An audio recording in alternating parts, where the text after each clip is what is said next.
Good morning and welcome to My Left Ear. I'm Carrie Freeman. This is my co-host, P.T. Freeman, who joins me 98% of the time. And this is a liberal YouTube channel. Yes, sometimes he bathes in front of everybody. Nothing we can do about it. And I am, the purpose of My Left Ear for the next, 90 days, I think, is to promote the election of Kamala Harris and Tim Walz, her new VP as of last night officially. So that's what we're doing. Whenever I come on, we're supporting, let me see if I get Pete in here a little bit better. I know people like to watch him. He upstages me. Anyway, My Left Ear is based on, I have this intuition and it comes through my left ear, and that was the first title of the show, so I took it. This is video 216. It is Tuesday, August 7th, and that's the day after Kamala Harris announced her VP choice. So it was pretty exciting last night. I think today we're at 90 days before election. It could be like 91 or 89. When I look it up, it's a little testy. And as I always say, and I will say through early November, hold the feeling of joy, that's a word we're using more and more, of Harris and Walz winning. Just hold it, hold the feeling. And it's easy now, or easier. So prior to the announcement last night, I really went through a lot of exploration and sifting through my intuition, my left ear on these candidates. And they are all so worthy and so good. It was very hard to land. And like many, for a while, I thought Josh Shapiro. So I'm just gonna go through some things here and talk about how this came down. Cleaning my glasses. So I'm just going to start with Tim Walz. A lot of people really didn't know him. He's actually quite perfect, I think. And he stabilizes the ticket. And what's interesting about Tim, I'm going to call him Tim because he's like an old friend, right? He feels like an old friend. He's the first Democratic vice presidential pick since 1964 who did not go to law school. So he's got this sort of everyman piece of him that's just automatic, and I find it really refreshing. And do we need another attorney? I mean, we've got a pretty fantastic one in Kamala Harris. And so this is part of the balancing out. This is part of the stabilizing the ticket, because now, she has this mature man with a marvelous resume in so many different areas, and all very wholesome, very American, except he's got really open and liberal viewpoints on things. He looks like he would be like a Midwestern Republican. He was born in Nebraska, grew up on a farm, and he has all of that, except he is a bit progressive. For me, in a good way. I don't think it's that progressive to feed school children breakfast and lunch, okay? J.D. Vance won't do that.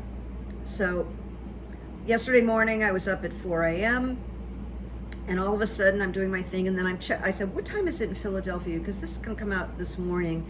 And I found out it was almost 9 a.m. And then I went to Twitter, and CNN had just announced Tim as the pick at 9 a.m. Pacific time.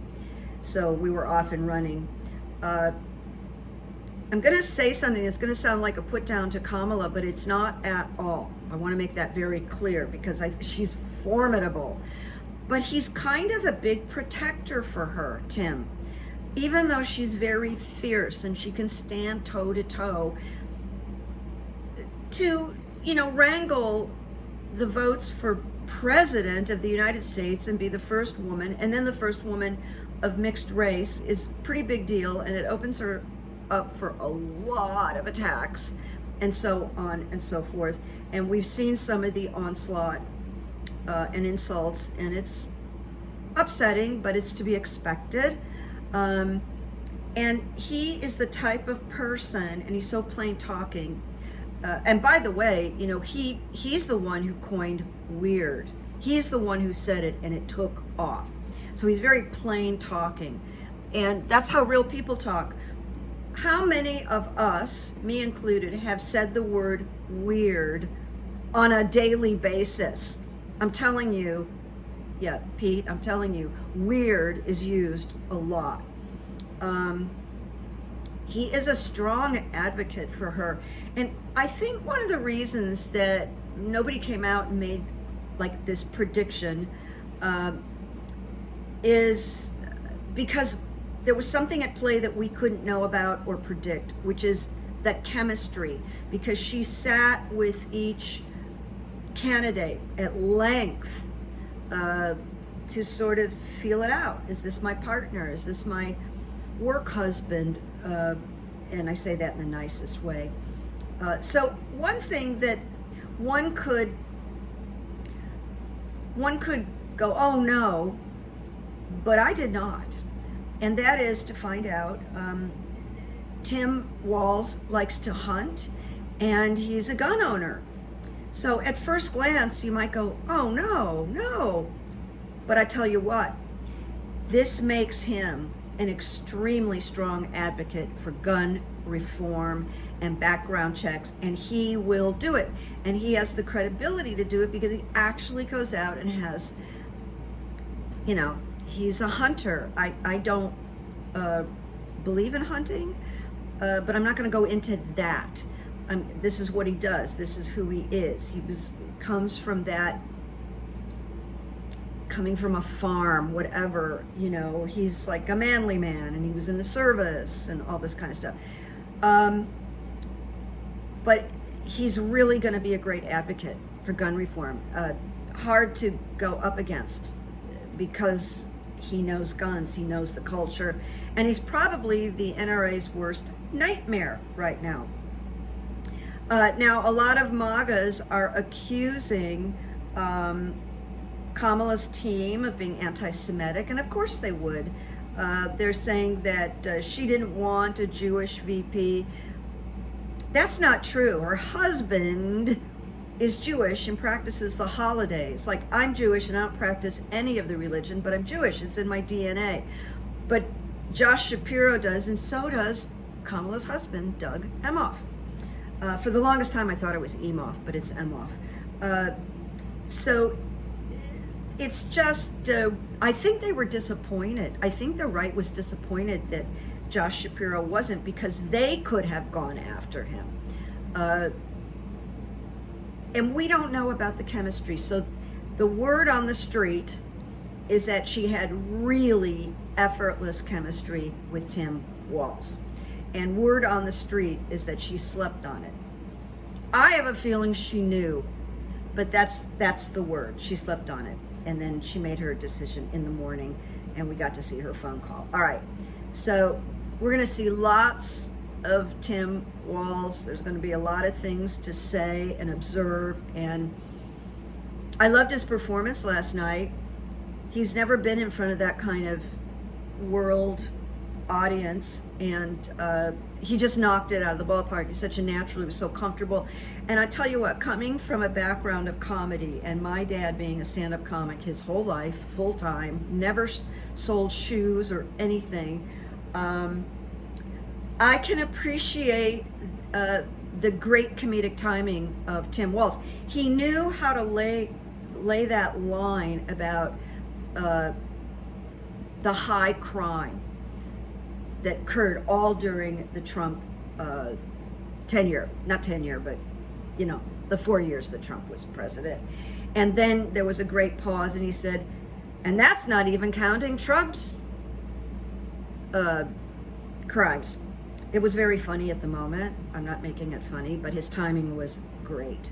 It was he had some really great one-liners. All right, I want to go on to a couple of comments about all these wonderful governors. J.B. Pritzker This is in no particular order, by the way. He is an exceptional leader. He is phenomenal for Illinois, and he's a visionary, he's a happy guy, but at the end of the day, he was just not the right fit for the VP position. That's all. It's that simple. He's as good as it gets. And maybe they didn't have that incredible chemistry, we don't know, but I'm sure she admires him and likes him, or he wouldn't have been a candidate, a serious candidate. And I'm sure she has immense respect because, by the way, he's been at the pro-choice issue for a long time. He's very instrumental in wanting to get pro-choice back, to revert Roe v. Wade. And he's a big talent, J.B. Pritzker. I really like that man. Now, Andy Beshear, I didn't know well, but honestly, my left ear just did not see him leaving Kentucky. He's very valuable there as the governor because Kentucky is really red for the most part. And he has powerful roots. His father was a governor. So another really smart, really talented man, and an attorney, I think. Now, I learned something about Senator Kelly, Mark Kelly of Arizona, that he and Kamala didn't quite have that ideal meeting of the minds. And she hasn't come out and said this, so I want to be really careful. She was disappointed how, as a senator, he really didn't speak out about Joe Biden. He didn't have what she thought was loyalty, and this is very important to her, loyalty to whomever she picks. And there was one other issue. So she had her doubts whether he'd really have her back. He is grounded, he has a powerful story, and he's fearless on paper, but that personal thing, that will he be that guy who really steps in and protects? And in the end, at the end of the day, she didn't think so. So I want to say, just generally, that a large portion of people are craving some light, sunshine, because we've been in the dark, we've been in hopelessness, we've been in worry. And I am not exaggerating when I say that we've had a pretty good case, many of us, of PTSD, and we still have it because we still don't know what the future holds. And when Kamala came with her smiles and her laughing, which some people criticized, but now they're kind of seeing the value of it. And I hear more and more about her that she's basically a happy person, okay? It's not a con, it's not a show. There he goes, showing his belly. And so she brings that, to her campaign. And, now people have stopped criticizing her for laughing because she's starting to bring fun and joy, and people have forgotten what that is. And it's almost like, oh no, it's politics, we're not allowed to, have joy or fun. And she started bringing that back. And then Tim Walz is similar that way, and he brings the joy, the fun, the humor, and he's incredibly serious about his work and improving people's lives and children and women's choice. He codified women's choice for Minnesota. He came right in to protect the women. I love that. So light is coming back, and people are realizing, oh, I forgot that there can be some fun, there can be blah, blah, blah, blah, blah. So, and then I was reflecting, I was looking back on some of my old shows, and there was one show, not old, but it was 210. I had a reason I was looking for something that I had said, but I couldn't find it.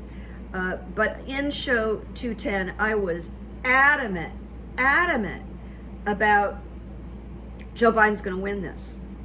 He's going to have his second term. I'm telling you, people, I was adamant. And what I realize is it's the democracy I was talking about. That's what it was. Joe Biden has never had an incident of stepping down or backing down or quitting. Never. So at the age of 81, the people who piled on and manipulated and goaded got him to step down, which nobody thought he ever would. And I certainly didn't. Not part of his pattern, and it just didn't even seem possible.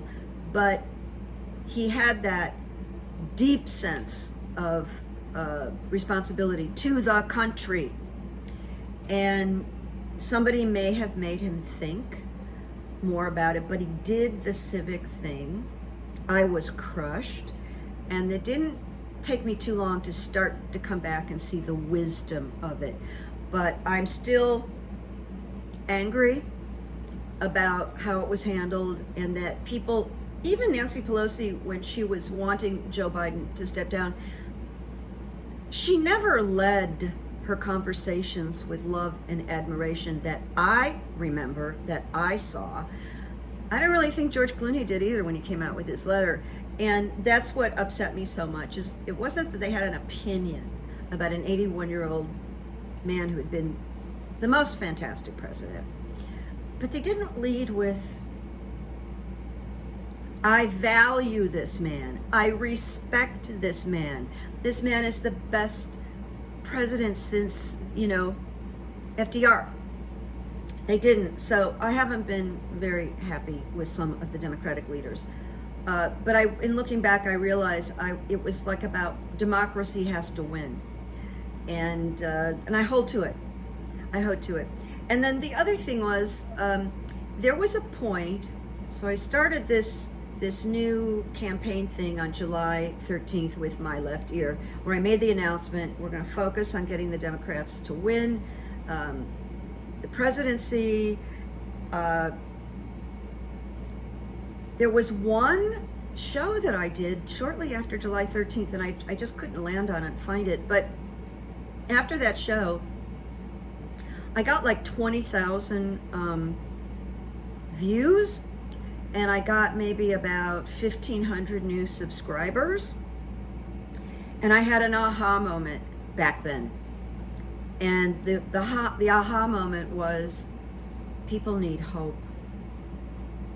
And I talked about that before anybody else. That's what I'm just sort of, pondering and going, wow, you got that early. I got that early, that people were and are craving hope. So now we're getting some hope. And you're going to hear the word is coming up. People are saying hope, hope, hope. And I'm sitting home going, I was talking about that 5-6 weeks ago. But that's what happens. I'm just, letting off some steam here. Hope is coming back. Light is coming back. Kamala Harris and Tim Walz now present such a strong, united threat that it's just going to get uglier and uglier. I don't know how ugly it can get with these two, because they're awfully good and sort of clean, but it is going to get uglier, and it has. I mean, they're already calling Kamala Harris anti-Semitic because she didn't pick Josh Shapiro. I think they wanted Josh Shapiro, just like they wanted Biden. They thought it'd be easier. So I think that was, but it's all that projection stuff. Projection. All right. I saw this young man on TV 2 times this past week, David Hogg. You probably know him. Full name, David Miles Hogg, is a 24-year-old American gun activist, control activist. He rose to prominence during the 2018 United States gun violence protests as a survivor of the Stoneman Douglas High School tragic shooting. And then he started to lead high-profile protests, marches, and boycotts. Well, he is rising. He just raised, I think, $3 million for Kamala and is still raising. And he is an advocate and a fighter, and he graduated from Harvard. I do not know what his major was at Harvard. He's so smart. He went through a period where he kind of got nasty and was lashing out at Democrats, and I feel like this was part of his growing up, part of his trauma that he experienced, and he's kind of leveled out now, and he's back on focus. And all I want to tell you is, do not forget David Hogg's name. He's going to be very big someday. He's on the rise. It's how I felt about Kamala 6 years ago. I'm not saying he's going to become president. He's still young. He's 24 years old. But his influence, and he is so bleeping smart and well-spoken. He was on with Lawrence O'Donnell, who's probably the smartest pundit we have, the most clever, the most literate, articulate. He's extraordinary. But he just was so comfortable with Lawrence O'Donnell. He was on, I think, with Joy Reid. And already at 24, he's a master of communication. So keep an eye on young David Hogg. I'm going to go into, I didn't do runes today. It was just an intuition. I just wanted to kind of wrap up this VP search and make a few comments. But I have good evidence. So there's more news about my parking violations as good evidence. When I went, I had to get more papers together and fill out a form in longhand that they give you. And then she said, fill everything out and bring it back to me. And so I had targeted, what's today, Wednesday? Oh, Monday. Okay, I targeted Monday to get to that office at like 8:45, so I'd be the first one in, but I got delayed. And I had things that I had to take care of. So by the time I had that envelope ready, it was like 2 in the afternoon, and it was so hot out. It was like 100 degrees. And I was kind of, failing. But I asked my ear, now do I go over there and face 20 people ahead of me, or do I wait until tomorrow morning? And my left ear said, go right now. So I went, okay, I'm gonna be really mad at you. So I went, I got a parking place, went in, and there were like 4 people in the office. So I took a number, I sat down, and I got the same young woman that had taken care of me last Friday. She remembered me. So I handed her the envelope, and she went through every single piece of evidence, form, carefully stamped things, pulled off the copy of the thing I filled out, gave it to me. Do you need me to copy anything, she asked. I said no, and she said, well, this is what's gonna happen now. You're gonna get a letter in 15 days, and it's gonna tell you that you have a hearing, and what time it is, and where it is. And she set up the hearing in an area called Van Nuys, which is not far from me. And I thanked her, because I could hear a couple of people like, not yelling, but being very angry with the person behind the window that was helping them. And I was thinking, oh, these people get this all day long, just like I was unhappy, but I didn't take it out on her because she was so helpful and clear on my first visit. But I did look at her and I went, you were very nice to me the other day. You really helped me, and I just appreciate it, and I want to thank you. And she was like, a little taken back, young woman, I think under 30 years old. And then she said, you're also gonna get a photograph. We have requested a photograph of the car that they ticketed, that they think is yours, and it's a black car, and I drive a white car. You're gonna get that photo. You're probably gonna get it before you even get the appointment. If you don't get that photo, I want you to come back here and see me. So it's good. I mean, I'm having to make all these trips, spend money on gas, but it's gonna work out, and I got a good advocate. All right, so now I'm feeling pretty good, and I walk out and there's a man that was in the parking violations that was leaving, and he was ahead of me, and it was kind of a maybe 5'7", 5'8", older black man, and he was all dressed in like beige and tan. He was all put together. He had a tan hat on, and he's just walking in front of me, and he's holding this piece of paper, and he's just shaking his head. He's just shaking his head. And I said behind him, he didn't even see me. I said, "A lot of fun, huh?" And he turned around, and he was like, "Oh my God!" And he starts telling me he got ticketed for parking in a handicapped parking spot, just like I did. But his car was next to the handicapped parking, because we got outside on the street, and he wants to tell me a story, and it was really nice. And he shows me the pictures that his car was next. He goes, the guy just wanted to make his quota, and he thought he could get away with it, and I'm fighting it, and blah blah blah. And he had a sense of humor. I said, "Well, I've got one better for you." He goes, "Tell me." So I told him the story about the black car, the white car. I had surgery. I couldn't drive. I didn't drive for 3 months. And he goes, "Oh yeah, you're gonna win. You're gonna win this thing." He said, "You got the doctor's license?" I said, "Yeah, I got the surgeon's license." He was like, "You're gonna win. Congratulations."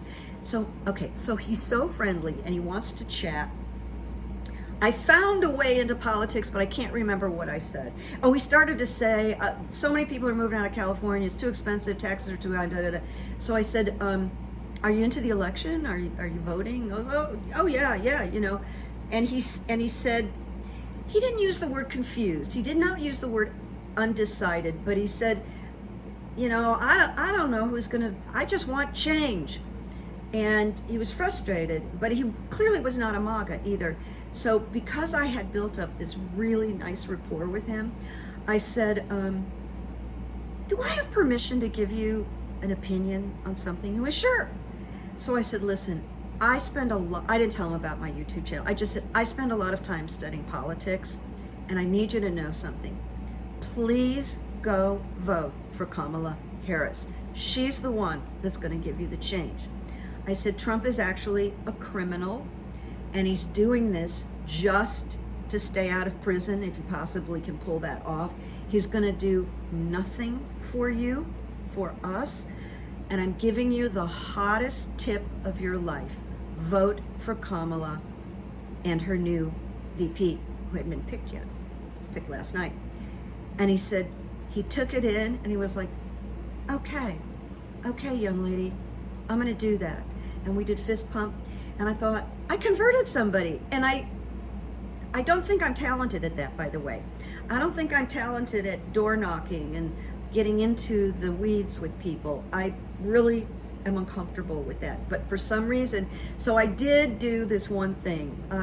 At parking validations, I turned around and converted this lovely man. I don't even know his first name. But the last thing he said to me, and you'll appreciate it because I've gotten a lot of notes from you people on this terrible violation. I mean, it's just a pain in the ass, excuse my language. He went, "And congratulations." I said, "Well, I haven't won yet." And he goes, "Oh, you're gonna win. You're gonna win." So that was that. And that was, you know, really good evidence. And I think this VP pick is really good evidence too. I think Tim Walz is the salt of the earth. And now I have a few quotes. I felt like, okay, bring something humorous into this quote thing, because a lot of times they're serious. Matthew Dowd, you've probably seen him speaking. He lives in Texas. Whose campaign was he? I think he was with Bush. I can't remember. He's very smart. He's a very spiritual man.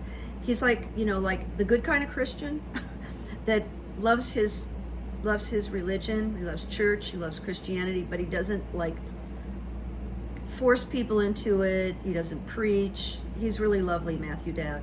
But anyway, I caught a quote and I wrote it down, and he said, it was talking about campaign speeches, campaign language, verbiage. And he said, calling them radicals in a campaign never works. And I thought I would share that with you because Matthew Dowd knows a few things about campaigns. He's really smart. So calling them radicals, so, you know, the right is full of projection, and they're calling Kamala and Tim Walz, radicals. So I'm just gonna say, I don't think providing breakfast and lunch for school children is radical.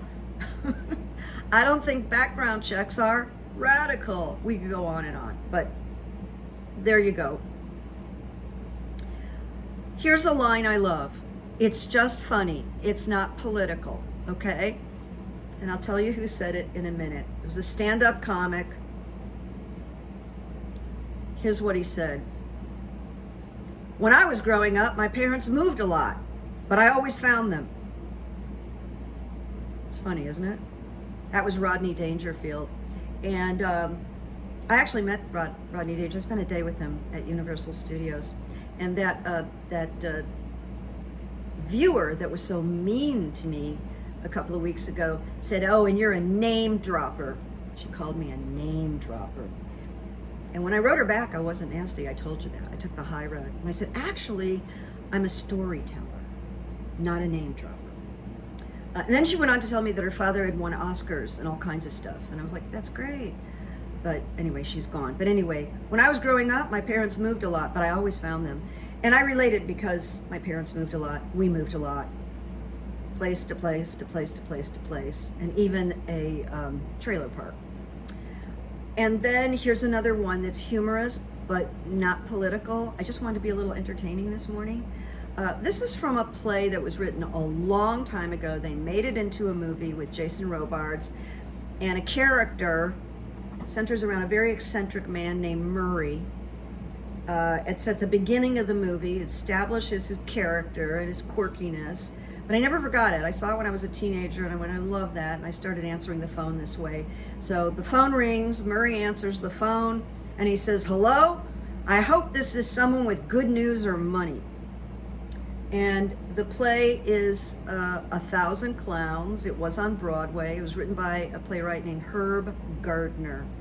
But I love that he said, and then I thought, it's so true. When we answer the phone, don't we want like good news or money? I do. Anyway, I'll get back to the runes. I just wanted to come in and anchor the news that we've got this new VP. We can move on. Now they're going to do a lot of work. They're going to do a lot of traveling. And we follow this for 90 days and do the best. You know, you might find that person to talk to, like I did, you know, and it doesn't come down to having a history lesson. Just say, look, do you want to keep your Social Security? Do you want to even get Social Security? Do you want to keep your medical, Medicaid? Do you want the government inside the exam room with your OBGYN? Do you want the government tracking your menstrual cycle, if you still have one? Those are pretty easy questions, you know? Anyway, make peace, make good memories. I'll see you in a few days, and we'll keep marching on and holding that feeling, not necessarily the vision, but the feeling. And I'm putting together something that I'll announce to you in the next day or two that is very inexpensive recording that I'm making that everybody can listen to. And I will make that announcement in a day or two and make it available to you should you want such a recording from me. So there you have it. Have a good day. Hold the high thought. And give somebody a compliment, you know what I mean? Just do something nice for somebody. Give somebody a parking space, okay? And there's Pete. Let's see if we can get him. Hey, Pete, would you say goodbye to everybody? Yeah, he said something to me. He heard me. Okay, I'm gonna move him. Pete, they like you so much. See, we just want to give them this. There you go. There you go. My good boy.